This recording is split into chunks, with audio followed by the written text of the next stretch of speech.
Ngayon lang nangyari. Paolo, kinilig sa sinabi ni Kim Chu. Fanny, kilig alert, hindi nakaligtas sa matatalas na mata ng netizens ang isang sweet at nakakakilig na moment ni na Kim Chu at Paolo Avellino. Sa isang event, interview, o simpleng interaction lang ba ito? Isa lang ang sigurado, nahuli si Paolo na kinikilig sa sinabi ni Kim.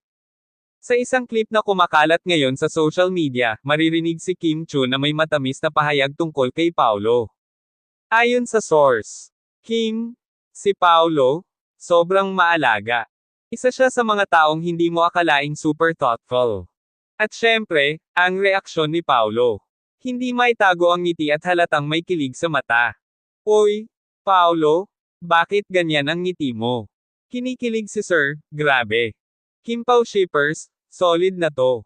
Sa tagal ng pang-iintriga at pangungulit ng fans at mga kaibigan nila sa industriya, mapapaisip ka talaga, ano nga ba talaga ang real score sa kanila?